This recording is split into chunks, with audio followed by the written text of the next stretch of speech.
Und herzlich willkommen auf meinem Kanal. Ich bin euer Randebaki und ich mache mit euch hier ein Let's Test, Let's Angespielt oder ein Let's Show, wie ihr es anschauen wollt, von Pulsar Lost Colony. Ist so ein Space Simulation Co-op Crew Member Gaming Spiel, was richtig cool gemacht ist. Also ich zeige euch jetzt einfach nur ein bisschen was, weil das Spiel macht eigentlich mehr Spaß, wenn man es mit super Leuten zusammenspielt und man sich wirklich gegenseitig versteht, weil, ich erkläre es euch gleich, in diesem Spiel muss man wirklich auf den anderen vertrauen können und auch jeder muss seine Aufgabe kennen und vor allem jeder muss seine Aufgabe machen und nicht dem anderen reinfunken oder so weiter. Das ist ganz wichtig. So, aber mal zum Grundprinzip. Man fängt eigentlich an mit einem Spiel, mit einer Crew zu erstellen, oder man kann auch einer Crew joinen. Ich habe jetzt eine Crew gegründet und weiß schon mal den Playernamen nicht. Auf jeden Fall, wir befinden uns hier jetzt auf dem Schiff SGP Aronia. SGP heißt Swiss German Players. Aronia ist einfach der Schiffname auf der Aronia. Ja, wir haben jetzt hier die Möglichkeit, einen von diesen 5 Rollen zu spielen. Einmal hätten wir hier den Kapitän, den es eigentlich auf jedem Schiff geben muss. Das heißt, wenn ich alleine spiele, muss ich zwangshalber eigentlich der Kapitän sein. Kann nicht sagen, ich will lieber Pilot sein, der das Raumschiff steuert, oder Navigator, um irgendwie quasi die Supports, also die Systemsicherheit zu gewährleisten und die Routenplanung und so weiter. Oder ich möchte gern Waffenspezialist sein, kann ich auch nicht sagen. Oder lieber der Engineer, der sich um die ganzen Elektrosachen, Energiesachen kümmert. Nein, wenn ich Singleplayer mache, muss ich der Kapitän sein. Auf jeden Fall sind wir hier schon beim Part. Wir haben 5 verschiedene Aufgaben und am coolsten macht es einfach am meisten Spaß, wenn man in einer 5er Crew ist, mit der man sich versteht. Da kann dann einer der Kapitän sein, der hat eigentlich so quasi alles unter sich, so quasi alles kann der machen, und der ist für den Handel zuständig und für die neuen für neues Equipment und Aufstockung der Munition und. Also er ist eigentlich der Händler und der, wo einfach quasi alles zu sagen hat. Dann hätten wir einmal den Piloten. Der Pilot ist zuständig für das Ausrichten, für den Warpsprung, für die Navigation des Schiffes durch Asteroiden oder bei Reparaturportalen, also Stations, da reinzufliegen, und einfach er ist für die Flugsicherheit zuständig, sage ich jetzt mal. Also er ist verantwortlich, dass das Schiff überhaupt von A nach B kommen kann. Dann haben wir den Scientist. Ich sage jetzt zu dem mal, dass er sowas wie ein Navigator ist, denn er kann im Prinzip Routen raussuchen. Er kann auch gegen Viren antreten, denn hier kann man sich auf andere Schiffe Viren zusenden und die muss man dann eigentlich auch bekämpfen. Er hat die Möglichkeit, Viren zu senden, aber auch irgendwelche Boosters zu aktivieren und so weiter und so fort. Wir schauen das alles noch vor Ort dann an. Also für mich ist er mehr so der Navigator und Systemsicherheitsmanager. Dann haben wir den Weapons Artist, das heißt, er ist Waffenspezialist, heißt er genau. Er ist eigentlich für die ganze Bewaffnung des Schiffes zuständig. Das heißt, er kann große Wumsen abfeuern und. Er ist eigentlich für das Waffenarsenal zuständig. Also er ist eigentlich der quasi für den Kampf auf dem Schiff ausgebildet ist und er sich da am besten auskennt. Und dann haben wir den Engineer, einer der wichtigsten Positionen auf einem Schiff. Er ist für die Elektronik zuständig, also er ist verantwortlich, dass die Waffen genug Strom bekommen, dass das Schild genug Strom hat, dass der Reaktor nicht überhitzt. Er ist verantwortlich für auch den Neustart des Schiffes, also wenn komplett kein Strom mehr da ist, dass der das dann wieder in Gang bringt. Er ist auch verantwortlich für, wenn es brennt oder wenn was kaputt geht, ist er eigentlich der Hauptverantwortliche, dass er das wieder repariert. Und er ist auch für die Vorbereitung für den Warp Jump, also Hypersprung, verantwortlich. Also er ist der, wo es aktiviert und ja. Und er ist halt wirklich für die ganze Elektronik auf dem Schiff verantwortlich, dass das Ganze auch wirklich so läuft, wie es laufen sollte. Nichts überhitzt und nichts zu wenig Strom hat und alles wirklich einwandfrei funktioniert. Wie das geht und so weiter, schauen wir dann auch noch. Ja, da ich zurzeit alleine bin, bin ich der Kapitän. Und wir machen hier mal Ready. Und voilà. Wir sind nun auf dem Schiff. Ich kenne dieses Schiff noch gar nicht, aber ich muss sagen, das ist auch noch ziemlich ein schön attraktives Schiff. Gut, wir fangen mal hier unten an. Hier ist eigentlich der Pilot. Hier kann er einstellen, ob er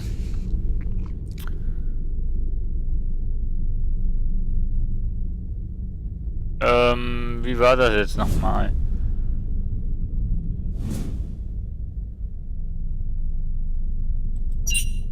Ja, wie war das jetzt nochmal? Ah ja, genau, ja genau. Also er kann im Prinzip einstellen, hier kann er einstellen, Prices heißt, du gibst Gas, kannst sein lassen, das Gas bleibt auf dem Niveau, wo du eingeschalten hast. Oder auf Binary, das bedeutet, du musst die Taste drücken, um vorwärts oder zurückzukommen. Also das heißt, den Gaspedal musst du gedrückt halten, damit er quasi das Gas so behält, wie du es möchtest. Sobald du loslässt, fällt das Ganze wieder auf 0 zurück. Show Sectors heißt, wenn du Pilot bist, hast du hier jetzt deine Sterne oder halt auch nicht. So. Show Sector heißt einfach, dass du im Prinzip die Sternenkarte quasi siehst. So sieht's aus, wenn der Pilot fliegt. Leider gibt es keine Ego-Perspektive, sondern nur so eine Aufsicht des Raumschiffes, aber auch das macht funny. Und man kann es drehen, machen, hoch und runter. Also funktioniert alles so wunderbar. Du hast einmal hinten Achse und einmal eine vordere Achse, wo du siehst, wie du gerade fliegst, meine ich. Ja, das wäre eigentlich die Aufgabe des Piloten. Du hast eigentlich immer diese Anzeige, also Schiffzustandsanzeige, wo die einfach wo die einfach Informationen gibt über das Schiff, Reaktor, ob da irgendeinen Fehler hat oder okay ist, ob die Schilde online sind, ob der Sauerstoff im Schiff korrekt ist und so weiter. Also das hat jeder im Prinzip zur Sicht und der Pilot ist der da hier vorne ist. Schade, dass man nicht aus dieser Perspektive auch fliegen könnte oder so, aber das geht nicht. Vielleicht noch später, ist ja eine Early Access. So, das wäre mal die erste Dings. Dann gehen wir mal hoch. Das hier ist der Captain-Sessel mit Schreibmaterial und so weiter. Kannst du natürlich nicht brauchen, aber auch er hat hier das Schiff, die Schiffsstatusanzeige, und wenn der Kapitän sitzt, dann sieht das so aus. Der hat einen Drehstuhl, der kann sich drehen, wie er will. Ja, das ist auch noch eine Perspektive wert. Es ist dann auch später, gibt's vielleicht, machen wir auch noch. Das kommt noch. So, dann ich zeige euch noch, was der eigentlich von seinem Sessel aus machen kann. Nun kommen wir in den Bereich des, ja, wie soll ich sagen, des Waffenkommandors. Er kann hier nuklear Kanonen laden, und hier kann er eigentlich quasi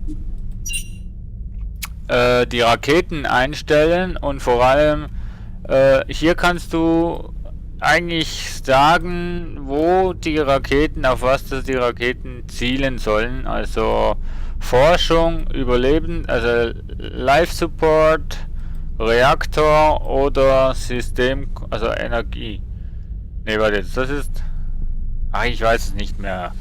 Das spielt eigentlich auch nicht so eine Rolle. Also das ist quasi Systemsteuerung und so weiter. Das ist der Reaktor. Das ist die Life Support. Und das ist quasi die Forschung. Irgendwie sowas. Also der hat hier einen kleinen Bereich.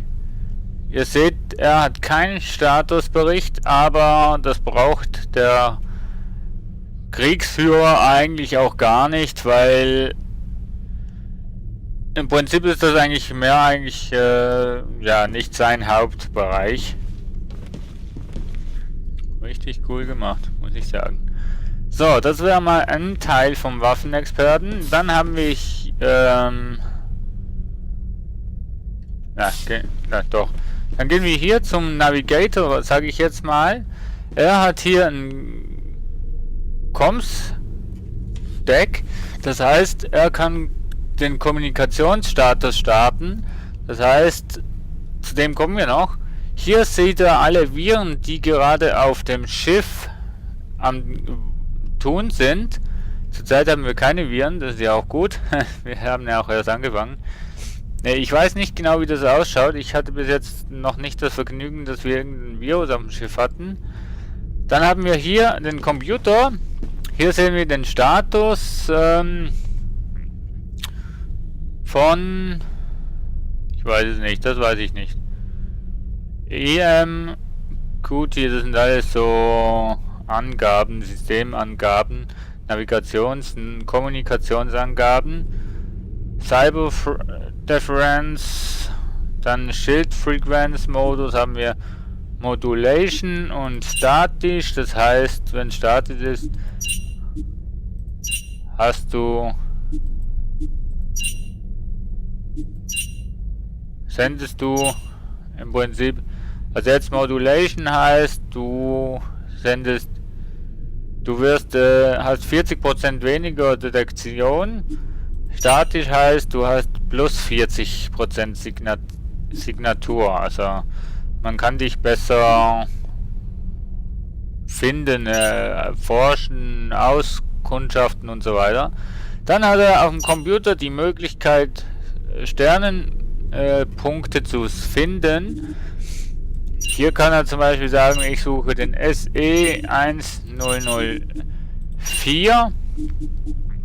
Zack, nach vorne. Er sucht. Oh, er hat das System C04 gefunden. Polaris Systems. Hier haben wir noch Fraktion. Status Discovered.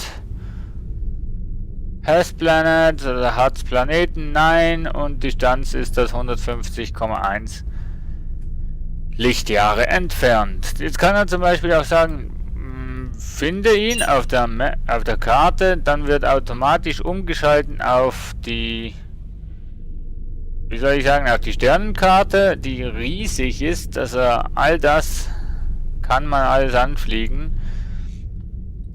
Wir werden übrigens hier unten. So, ja. Und dann könnte man hier, jetzt, ich weiß jetzt nicht mehr, wo das Dings ist. Warte mal. Nein, das war falsch. Also nochmal finden. Und dann kann er sagen, okay, hierhin.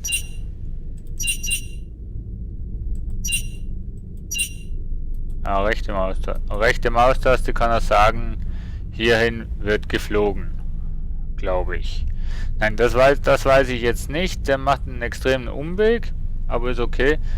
Nee, ich weiß nicht warum, also ob der das kann oder nicht, aber ich vermute, der kann das auch, Navigationspunkte setzen. Ansonsten könnte das nur eigentlich der Kapitän.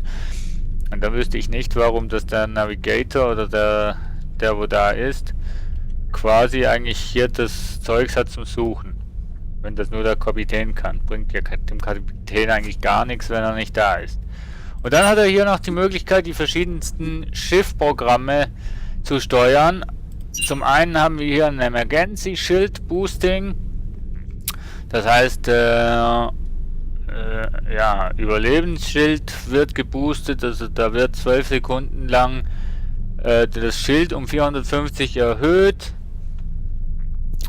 Dann hat er die Möglichkeit Thruster Booster, also er kann die Thrusters verdoppeln für 30 Sekunden, das heißt die Thrusters, das Schiff wird für eine kurze Zeit mal schneller, also Boost halt, das Speed, wenn du willst flüchten zum Beispiel gut.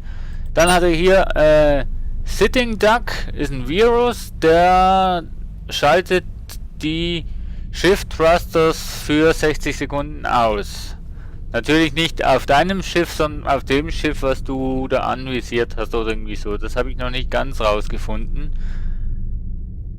Dann haben wir hier Phalanx, ist auch so ein Virus, der schaltet die Recharge des Schildes für 3 Minuten aus. Das heißt, die Wiedererrichtung, der Wiederaufbau des Schildes schaltet er für 3 Minuten, unterbricht er das. Das heißt, wenn du auf ein Raumschiff schießt und quasi dann nimmt das Schild ja ab und jedes Schiff hat eine gewisse Zeit zum das Schild wieder hochzufahren oder wieder auf 100% zu bekommen. Und mit dem kannst du das quasi für 3 Minuten verhindern und hast es dann nichts mehr so schwer, das gegnerische Schild down zu bekommen. Dann hat er noch ein Backdoor. Dieses Schiff hat noch ein Virus mehr. Interessant, den kenne ich auch nicht. Mit dem kann er für 3 Minuten die Firewall kapern. Okay, voll die Hacker hier. Dann hat er noch ein Instant Antivirus, das heißt, mit dem kann er quasi gegen Eindringlinge antreten und so weiter. Also sicher auch noch ein extrem cooler Job, dass das Ding hat. Und dann hat er noch ein Instant System Self-Healing, Fully Heals all Ship Systems on Execute. Das heißt, wenn du irgendwelche Beschädigungen hast am System, durch vielleicht einen Virus, kannst du mit dem quasi alles Schiffssysteme wieder auf Vordermann bringen. So, das wäre das hier. Und das hier ist quasi auch noch ein richtig wichtiger Punkt. Mit dem kannst du quasi deine Umgebung scannen. Machen wir mal schnell, passiert nämlich nichts. Also sollte nichts passieren. Und dann im Prinzip jetzt, das hat er ja eigentlich alles schon gefunden vorhin. Aber wenn du jetzt auf einem anderen Planeten wärst, würde das nicht da sein. Dann kannst du quasi den Planeten scannen und findest dann quasi raus, ob du auf dem Planeten schnaufen kannst oder einen Überlebensanzug anziehen musst und so weiter und so fort. Ein richtig cooles Spiel. Und jetzt kommen wir nochmal schnell zu dem Comms-Anschluss, den er hat. Der kann also sagen im Prinzip, okay, wir wollen jetzt mit dem Repair-Depot kommunizieren. Drückt also hier mit der Maus drauf. Und jetzt gehen wir nochmal vor zum...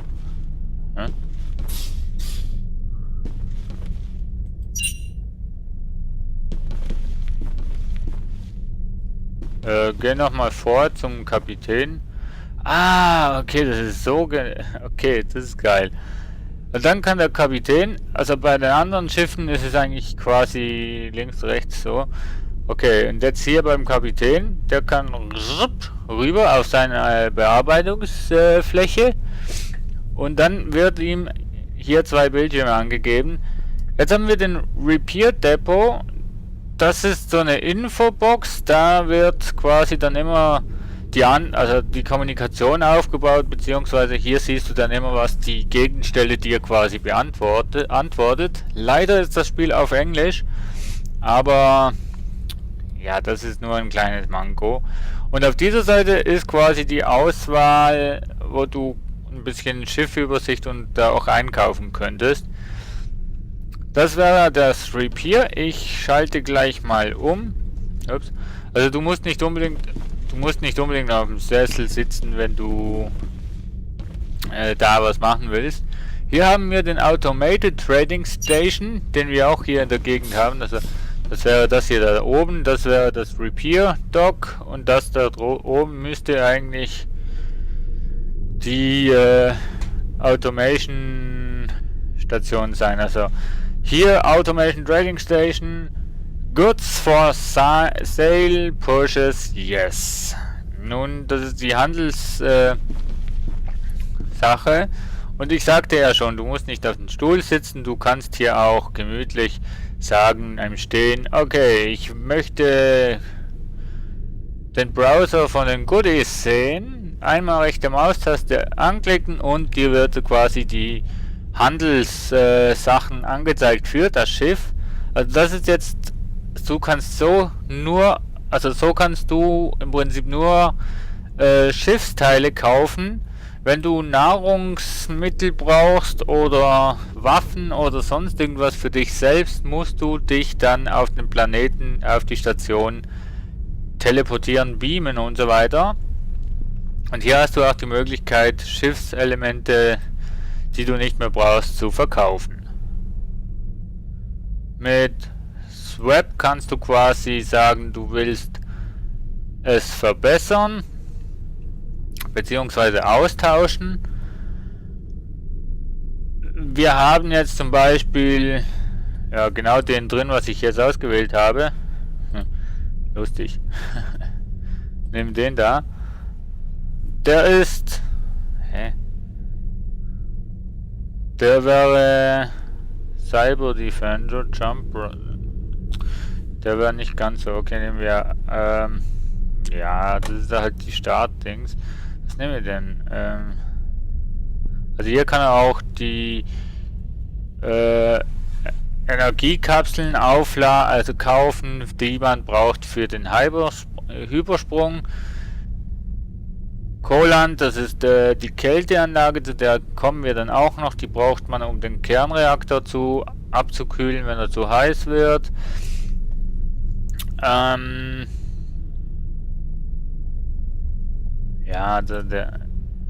das müsste eigentlich besser sein als das, was wir jetzt haben.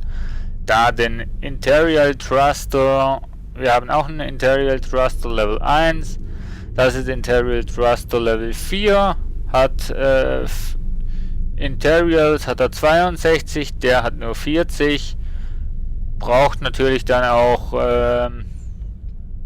Power Using 6500 Megawatt. Und der hat nur 2,6. Also da muss man dann auch schauen, ob der Reaktor überhaupt ausreichend ist für das Ganze und so weiter. Das ist recht interessant. Also da muss man wirklich miteinander kommunizieren, Koop, zusammenarbeiten, zusammenspielen. Das ist wirklich genial gemacht. Wirklich, die Idee ist genial, krass. Hier hat man noch ein State Changes, also Status. Hier kannst du auch schauen. Grün heißt ist optimal, also ist einiges, also ist besser als, und rot ist halt, dass rot heißt halt, dass es eigentlich negative Auswirkungen hat. In dem Fall hat er 22 mehr Interial, aber dafür hat er 3900 Megawatt, wo er mehr braucht als der alte. Ich meine, je mehr Stärke das etwas ist, je mehr Power braucht es auch. Von dem her ist es eigentlich ganz normal. Ich habe keine Ahnung, wie lange dieses angespielt schon läuft, aber wir machen jetzt einfach mal weiter. Ja, ich vergesse immer, dass man mit R raus kann. Das wäre so ein bisschen der Captain-Platz, Captain-Aufgabe. die Navigationssache. Ich habe noch nicht herausgefunden, wie man diese Bildschirme deaktivieren kann. Aber im Prinzip ist das ja auch nicht unbedingt notwendig. Auch nicht, wenn du nochmal draufklickst, dann bist du quasi immer noch im gleichen Dings. Naja. Gut, dann kommen wir hier zu eigentlich einem der wichtigsten Positionen auf dem ganzen Schiff, der Engineers. Er hat hier die Möglichkeit, Nebenreaktorkonfigurationen vorzunehmen. Er kann zum Beispiel sagen, oh, ich brauche, also wie soll ich sagen, kommen wir zuerst mal zum Hauptreaktorbildschirm. 0. Reaktormodell B, was das auch immer soll heißen.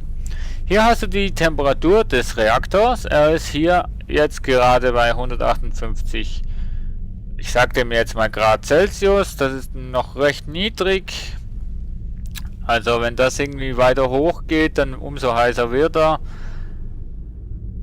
Hier haben wir Engineering, das heißt Thruster Speed, das heißt, wenn das Raumschiff bewegt wird, wird hier Strom reingepumpt, beziehungsweise wird der Balken höher, je mehr Strom das er verbraucht. Der Engineer kann hier quasi eine Limite machen und sagen, nee, für die Steuerung möchte ich nur so viel Stromzufuhr geben, damit quasi die anderen noch ausreichend Strom bekommen.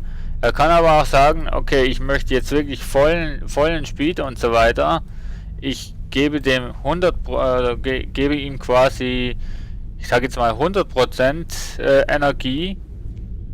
Da musst du aber halt damit rechnen, dass quasi die anderen Sachen nicht mehr die Leistung aufbringen können, die sie eigentlich sollten. Also eine recht cooler Aufgabe, die der Engineer hat.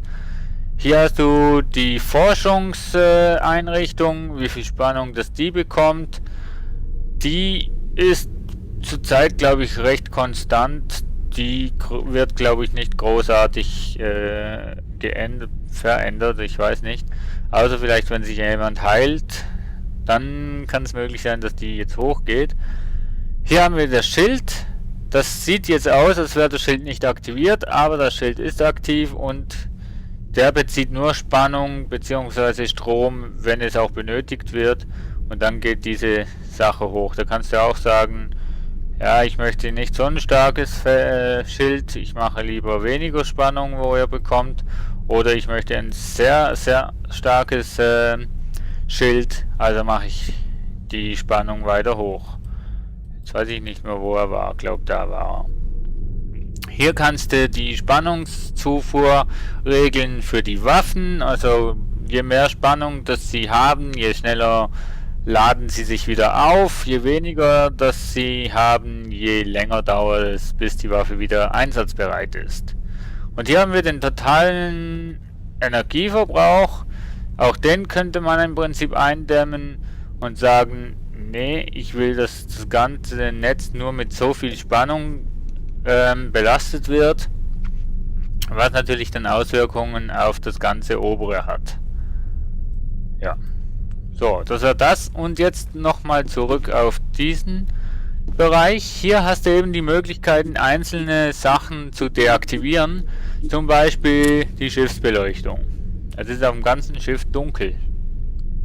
Haben deine Kollegen nicht unbedingt so Freude. Du kannst aber auch sagen, der Sauerstoffgenerator, der braucht zu viel Spannung. Ich brauche diese 500 Megawatt für Waffen oder so weiter. Dann kann er sagen, okay, ich werde die Sauerstoffgenerator deaktivieren. Und was mich jetzt ein bisschen irritiert ist, warum dass der Engineer hier keine Schiffsstatusanzeige hat. Naja, okay. So, wir machen mal hier wieder Spannung drauf. Sonst ersticken wir noch und sterben. Spotlights, das ist quasi die Schiffsaußenbeleuchtung, also der Scheinwerfer. Projekt Aim Acing, das weiß ich nicht, was das ist. Keine Ahnung. Cyberfans und so weiter und so fort. Cyberfans. Naja. Das müsste man dann wirklich dann anschauen, wenn man wirklich eine Crew ist. Und dann kann man da ein bisschen erforschen und testen, was wie wo. Missile Locker. Ne, das war das Licht, scheiße. Ach komm. Missile Locker, das ist quasi die Raketenanvisierungssysteme, haben wir jetzt deaktiviert. Ja, jetzt würden die Raketen kein Ziel mehr anvisieren können, sondern würden quasi geradeaus einfach irgendwo hinfliegen, wo du halt gerade hinschießt. So. Ja, das wäre mal so die Energiesache. Dann kommen wir hier noch zum Jump Computer, also zum Warp Drive. Das heißt, wenn der Captain oder der Navigator, ich war bis jetzt noch nie Navigator, darum weiß ich nicht, ob das wirklich so ist. Aber wenn, ich denke jetzt mal echt, dass der Navigator, also der Scientist quasi auch NAV-Punkte setzen kann. Auf jeden Fall, wenn NAV-Punkte gesetzt sind, kannst du hier sagen Charge Warp Drive, dann wird der Warp Drive quasi geladen. Hier sehen wir auch, okay, die Science Lab wird hochgepusht, das heißt im Prinzip, je mehr Spannung, dass du hier hast oder gibst, je schneller startet er den Warp Drive. Geht schon eine Zeit und auch die Geräusche sind extrem. So, jetzt ist quasi der Warpsprung geladen. Jetzt müsste der Pilot quasi das Raumschiff auf den Punkt ausrichten, wohin das wir springen wollen, und dann könnte man hier drücken. Das ist jetzt doof, jetzt ist der aktiviert. Naja. Hier haben wir das Kühlungssystem von dem Reaktor. Wenn er so kalt, ja, ich sage jetzt mal so kalt ist, braucht man das nicht. Das kannst du also oft machen. Das ist auch der Kühlungstank, wo man hat, der leert sich dann. Und man kann zum Beispiel sagen, ja, ich möchte ein bisschen den Reaktor kühlen. Dann kannst du hier auf Low machen. Das geht weg. Und der Reaktor kühlt sich langsam runter. Du kannst aber auch sagen, nee, ich möchte jetzt den Reaktor schnell runterkühlen, weil er einfach zu heiß ist. Dann kannst du High machen. Dann wird er, gut, er ist jetzt schon kühl, dann wird er einfach schneller runtergekühlt und der Tank nimmt ab. So. Den muss halt der Kapitän dann auch bei den Trading Stations quasi wieder aufladen. Ja. Hier haben wir die Warp Drives, also Hypersprünge, die man noch zur Verfügung hat, beziehungsweise die Energiekapseln, also Jump-Kapseln. Pro Jump geht hier eine Kapsel runter, das heißt, wir haben 15 Sprünge, die wir machen können, bevor wir wieder im Prinzip solche Full-Capsules besorgen müssen. Da empfiehlt sich wirklich zu schauen, dass man hier mindestens immer 10 auf Reserve hat, denn man weiß ja nie, wie, was, wo man ist. Hier hat man noch die Möglichkeit, Notsignale zu senden. Wir können jetzt zum Beispiel dem VD Corp Signator ein Notsignal senden, weil wir keine Energie mehr haben. Wir können aber auch ein generelles Signal, also Notfallsignal senden an alle, die draußen sind, und dann kommt irgendjemand halt uns besuchen und hilft uns beim Stromversorgungssache. Ja, das ist die Aufgabe des Engineers. Im nächsten Teil, ich habe keine Ahnung, wie lange ich jetzt schon dran bin, auf jeden Fall im nächsten Teil zeige ich euch noch die einzelnen Komponenten, die so ein Schiff hat, beziehungsweise was so im Schiff noch zu tun hat. Das wäre jetzt eigentlich nur die Kommandozentrale mit den ganzen Ansichten und so weiter. Und wir haben den Teleporter noch nicht gesehen und so weiter und so fort. Also bleibt weiterhin dabei und beim nächsten Part werde ich euch den Rest noch zeigen. Tschüss!